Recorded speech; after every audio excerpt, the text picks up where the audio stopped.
Welcome to the Eduonics projects in Hadoop. This video segment is the third video in part 1, Add Value to Existing Data.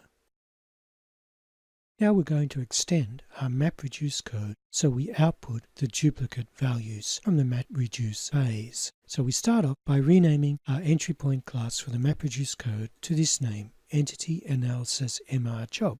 Our Mapreduce job for our entity analysis. The only difference is we now have a new reducer class. So we've created a new entity reducer cluster seeds class, and the job of this entity reducer will be to output the duplicates to use as cluster seeds. So let's have a look how that works now. This is our new reducer class. The only difference now is that we are not writing all the data. We're just writing when we find a duplicate. Now let's have a look at the data to remember how things are working. Recall, it's the name that we're using as the key. So what I'm highlighting here, these are the entities. So it's the name of the company that we are defining as the entity. And these address fields, we are calling the value. So our key value pairs are, the name of the company will be the key, and everything else is the value. So when we find we have duplicate values for any one key, we will use these as the seeds for our clustering. So we only write out when we have these duplicate values. So we look at the values in the iterator. If there's more than one value, then we will write out to our output. The next change we have made is that when our Mapreduce phase has finished, then it will respond with a 0 if everything is correct. Then if we are running on the cluster, not in testing mode, we will migrate the data out of the cluster file system, HDFS, to the local file system for analysis.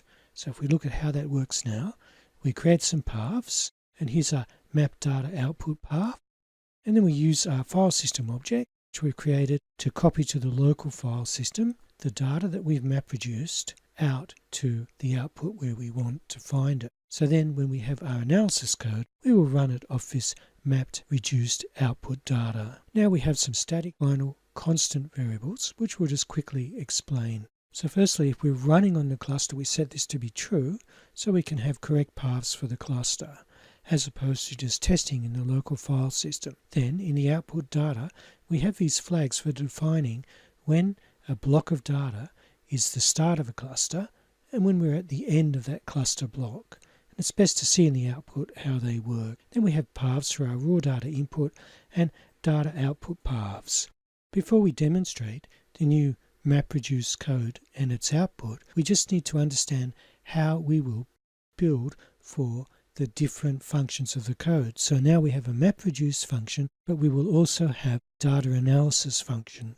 So we've added these new dependencies for our data analysis, Apache Crunch, and a Scala string metric library that we can use to create our own clustering algorithms. So we need to build for the two functions. So we've created these profiles. So we have a Mapreduce profile, and this builds the source code to run as a Mapreduce job. So the main class in this profile is a Mapreduce job. Then we have another profile, and that will be our analysis profile, which we're calling ETL. And ETL is a standard analytical pattern in Hadoop that stands for extract, transform, and load. This is our analysis profile. And when we build with this profile, we will build with our main class for the jar that will do the analysis. We need to build the jar for the appropriate function that we want to do. And so we will name the jar when we build it according to that function. When we are building the Mapreduce jar, we will call it -mr. When we are building the analytical code, we will call the jar -etl.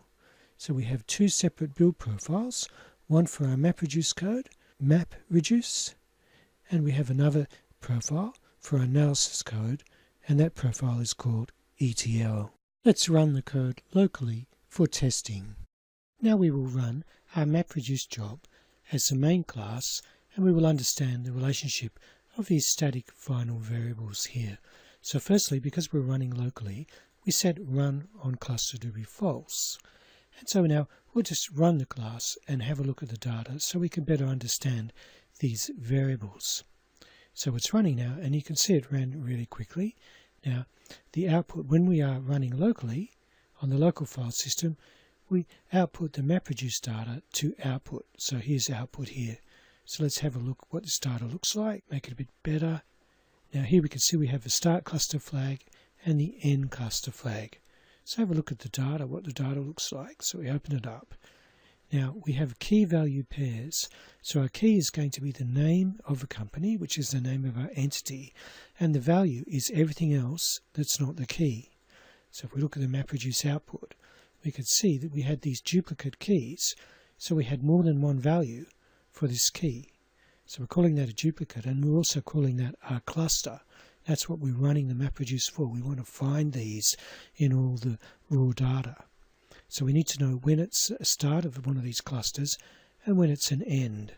So that's the role of these static final variables here. And if we look, when we are actually running on the cluster, this is true. We run the migration. This is the output data when we're mapping from the cluster. So when we run the data locally as a test, we can just output to this directory. But when we are running on the cluster, we need this extra step where we migrate from HDFS, from our Mapreduce job, to the local file system. We need a slightly different path. Go down and have a look at that code. Here we are creating a file system object, then we're creating our absolute directory to where we are working with our jar, and then we create a path for the Mapreduce data to be copied from HDFS to the file system. And when we create the path, we need a slightly different structure. So that's why we have this extra variable here. So that's how we run the data locally.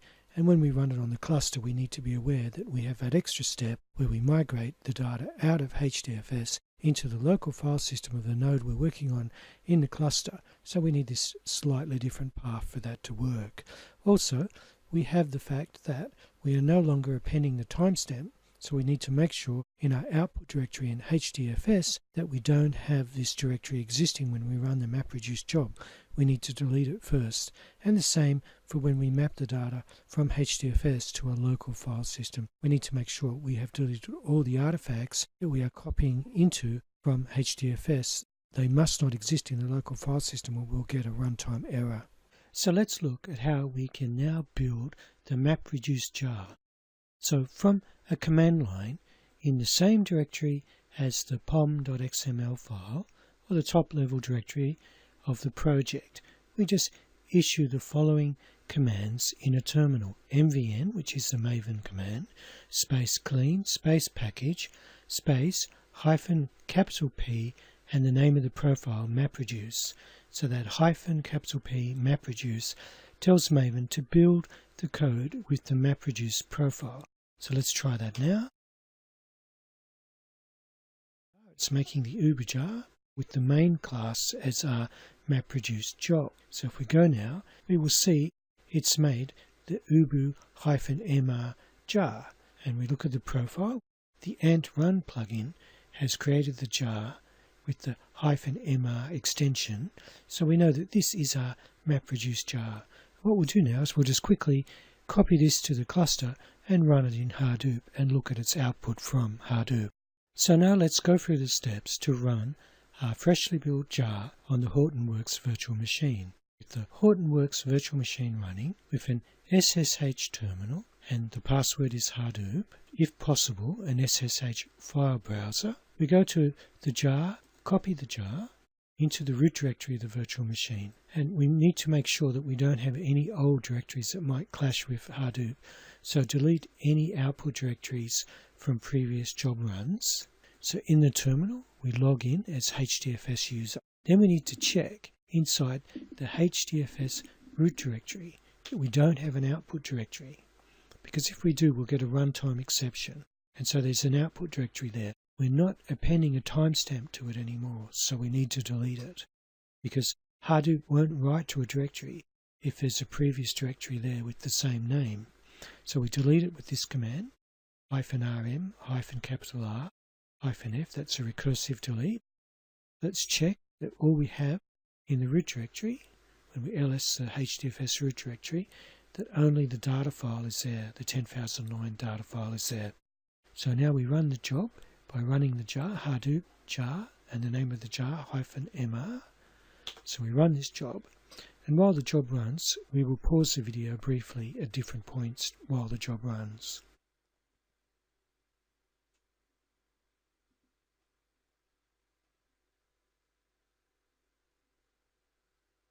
So the job ran successfully, so our Mapreduce phase had no errors, and our migration phase, we've output the data into the local file system in the output directory.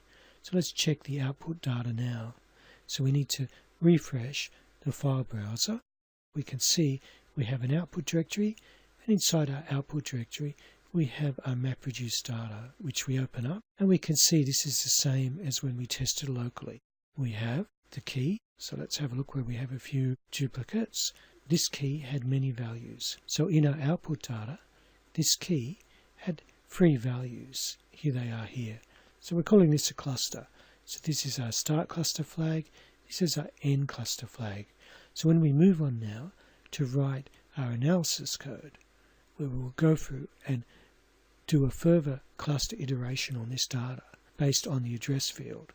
When we move on to that, we will need these flags to identify the start and the end of any set of duplicates. So when we go through and write our analysis code, we will mine through this code, we will grab these sets of values and we will recurse through these values to discover when they are the same or when they are duplicates. So that will be the job of the analysis code. Now we'll step through the clustering code. This is our eventual project structure. One top-level package, Hadoop Part 1. We have 2 classes, Mapreduce job, entity analysis MR job.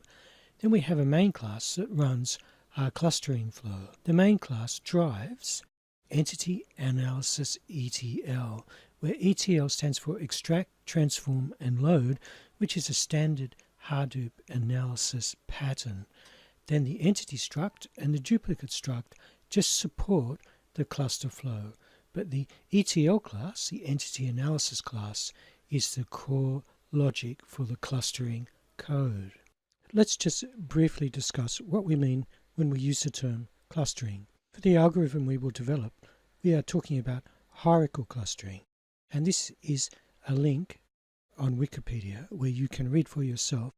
But basically it's a common technique in data mining and statistics, and there are 2 approaches, agglomerative and divisive, and you can read about them at the link and more about cluster analysis. Basically we're going to take what's called an agglomerative approach, and this is a diagrammatic understanding. We can think of these values here of A, B, C, D and E as being the keys that we obtained in the Mapreduce job, and we produce this step here, B, C and the DE step. That's when we decided with Mapreduce the 2 keys B and C were equal. So then we created one key for both B and C, but we had more than one value for that key. So now we want to go the next step up the hierarchy, and we want to aggregate our values. We want to find when do we have identical addresses. We want to agglomerate our values into being a single value. When we have a single value, we are considering that to be a duplicate address. So now our cluster analysis code will work on the values, where the Mapreduce code works at this level on the keys. The technique we are using is agglomerative. It lives inside the expression cluster analysis, and you can read a very good explanation at this link. Welcome to the Eduonics Projects in Hadoop video course. This is the 4th video segment for Part 1, Add Value to Existing Data. Before we step through the clustering code, we'll talk about the new dependencies and Hadoop packages we will use. Firstly, we will use the Apache Crunch package, which you can find at this link. It uses what's called Mapreduce pipelines. There's a lot of utility code in there we can use to write more efficient Mapreduce code. So it adds a lot of power to any Hadoop related code when we use Apache Crunch. The other library we will use is Rocky Madden's string metric. When we do our clustering, we will need some concept of distance. We will look at two strings and have a concept of distance between those strings. That's where the metric comes from. Metric is a mathematical term for distance or measuring distance. So string metric is a whole lot of scalar functions that allow you to apply different distance calculations to string values. So we will use this in our clustering algorithm, and we'll use this for the interface between our data and Hadoop. So we start with the dependencies. So this is our crunch, Apache crunch dependency, and this is our string metric dependency. We use this for the input and the output and the data flow, and we use this for our clustering algorithm where we measure the distance between different strings. Everything starts with our entry point class, run cluster flow, and we read the Mapreduce data from the output of the Mapreduce job, and when we process the data in our clustering algorithm, we output our final result to a folder called clustered. Then we create our paths. We have an input path and an output path. And it's important to realize these are not Hadoop file system paths. These are local file system Java paths from the NIO Java package. We start our ETL logic. So we are calling this flow an entity analysis ETL, where ETL stands for extract, transform, and load. We have three distinct phases: an extract phase, a transform phase, and a load phase. When we are using the mapped data that's come from the Mapreduce job, from the point of view of the clustering code, that's our unstructured data, because we're going to aggregate that data. So we consider it, for clustering purposes, to be unstructured. So we look at that as extracting the data, extracting the raw data. Then we perform the clustering algorithm in the transform phase, and then the load phase, we just write the transform data to the file system. In the ETL pattern, the load data is the transform data that we load into some other system. Could be a visualization system. Traditionally, an ETL process, when it extracts data, it cleans and formats the data for some further analysis. But when the data set is too large, the ETL process can become a bottleneck. So we need to think about what tools can we use to avoid the bottleneck. The tools that we have available in Apache Hadoop are these things called pipelines, also serialization of the data, compressing the data. So we use structured, optimized pipelines for the data to flow on, and then we look at serializing that data. Let's step through our extract phase logic. So this is our extract data method in our entity analysis ETL class. This class encapsulates the ETL flow. The first construct we find is a crunch construct called a mem pipeline class from Apache Crunch, has a get instance method which returns a pipeline, and this is an optimized channel for data flow that we were just discussing, the need for this to avoid the ETL bottleneck. In the Apache documentation for mem pipeline and pipelines, every crunch job begins with a pipeline. So this ETL logic we are constructing from the start with a pipeline for optimized data flow. And we're using the mem pipeline in this instance because it's an easily available one that doesn't take much configuration, and they say this is the sort of thing you can use when you're testing your logic. It's a very convenient one to use. You can use it anywhere outside of Hadoop. It's just a Java class, but it's optimized for data flow. It's called a P collection. These are crunch collections, or these are collections that are optimized for data flow down these optimized data pipelines. As we just saw in the documentation, we can use our pipeline type to create a P collection, and we do this by reading in our input to the pipeline. So the output from the Mapreduce job is now the input into our clustering code, and it comes in through this pipeline into a P collection which we just discussed. And then using that P collection we can obtain this P object. So first we start with a P collection, and it's just a collection of strings, but now we can turn it into a list of strings. So this is analogous to a list of strings.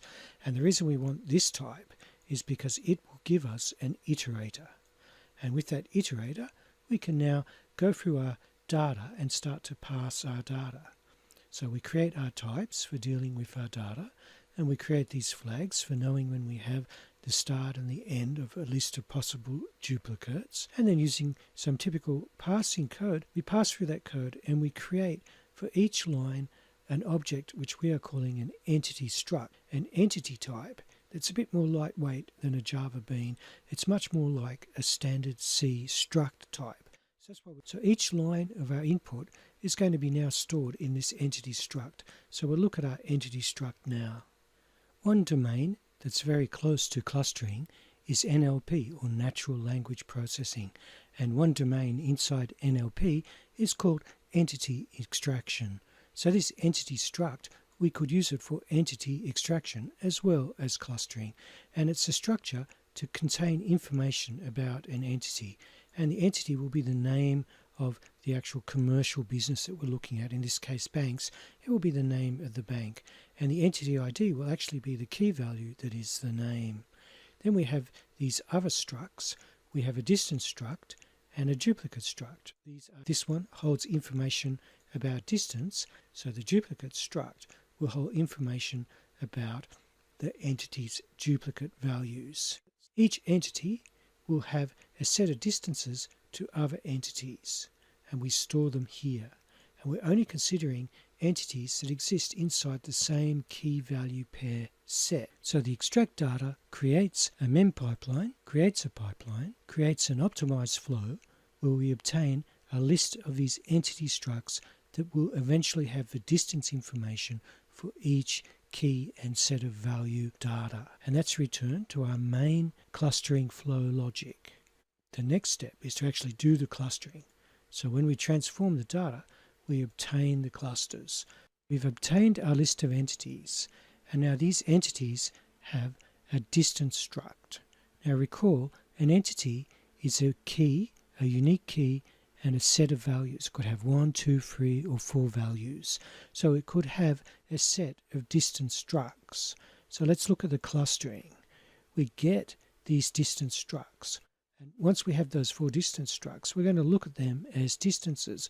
We're going to look at the distance between each string that is the value. And we do that in this recurse entity method. So here we have our distance structs. The action happens here on this line. This is where we use the string metric library. We create what's called an overlap metric. There are a range of different metrics we could use. This one just measures how much does one string overlap another string.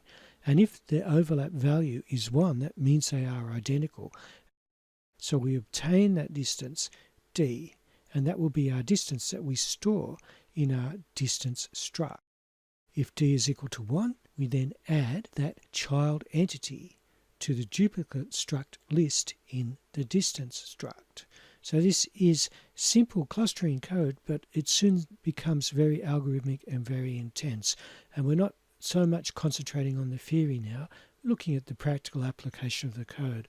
So we will leave the rest of this clustering code with you. What we'll do now is we will just look at how we can build the clustering code and how we can run the clustering code. Now we will test our code locally. We have previously run a Mapreduce job, so we have our raw Mapreduce data. But this is the output of the Mapreduce job, which we are now going to run a further clustering iteration on. We just run the run cluster flow main class, and it produces this clustered output. And if we look at our output, we can see we have our nice clusters. So we'll just go through and choose one, this one, Beck, Mac, Oliver, and LCC. So if we grab their file ID, and then we open up the raw data, we go Control F, enter the file ID, and this takes us to the record. So there's our record for Beck, Mac, and Oliver. So now this apparently is a duplicate. So if we take the second file ID, go back to our initial unstructured raw data, and we can see we have a second record, and we can see that we have an address here. So if we look in our clustering, the actual clustering data here, and we compare the addresses, you can see the addresses are very similar. The only difference is that we have a different telephone number. So the actual address field is identical. See, it's the same postcode, same street address, same number. So these are indeed duplicates, and we could see in the raw data they would have been almost impossible to find in the raw data. So this shows the utility and the value of the code. So what we'll do now is we'll go through the steps to build the code and run it on the cluster. We now build the package by opening up a terminal, going to the same directory that contains the project's Maven build file. We issue this command: mvn space clean space package space hyphen uppercase P, then the profile ETL. This is how we run the Maven build in the ETL profile. This will build the correct jar with the correct main class in the manifest of the jar. This is our empty staging directory. This is where the build will end up. So we issue the build now, and it will go through, construct the Uber jar with the correct main class. The and run plugin will output the final jar into our staging directory. So we go to our staging directory, and here is our final jar. So that's how we build with the Maven profile. Now, to run the code on the Hortonworks virtual machine in Hadoop, we simply copy the build jar into the root directory of the virtual machine. So there's our ETL jar. We must check we don't try and output to a directory that exists. When we run our ETL code, it's going to write to a clustered directory, and if that directory exists, we'll get a runtime exception, so we need to make sure it doesn't exist. Also, we need to make sure we've run our Mapreduce job and we have our output data, which looks like this. So this is just the same data with the start cluster flag, end cluster flag, just as when we ran it locally. So now all that remains is to run the jar in the virtual machine, which we just do java space -jar space ubu -etl.jar. So we run this. So we run it on our Mapreduce data. Have a look in our root directory, and you see we have this clustered. We have a look in clustered. Open this with gedit. We see we've got our clustered data. So we checked out our clusters before. This concludes our analysis of the Mapreduce data. What we'll do is we'll just summarize the main points now. During the video, we have focused on the problem domain, on the many little issues you encounter when running Hadoop and Mapreduce code. But now we'll just take a moment to summarize the main points in the high-level conceptual domain. So the problem is, how do we add value to existing data? In this situation, we took advantage of the fact that Mapreduce aggregates data in key-value pairs, and we can see one example of how this can be very useful. The output from the Mapreduce is a uniqueness in the keys and an aggregated set of values for each key. Clustering aggregates data based on a metric that is some idea of an equivalence, that if the metric equals 1, they're equivalent. But we just have some sort of way of understanding, using the difference between two objects, how close they are to being equal. Then we exploit the unique key and aggregated values as an initial clustering. When the Mapreduce mines through the data and it finds all the keys are the same, we can think of that as being a clustering with a metric. So we could think of the Mapreduce as being an initial clustering of the data. So we can exploit that, and then we run another further iteration to cluster the aggregated values. So now we're saying the keys are clustered. We just want to cluster the values. And when we have two values that we think are equivalent, we can decide they are a duplicate in the value. And we saw that it worked really well.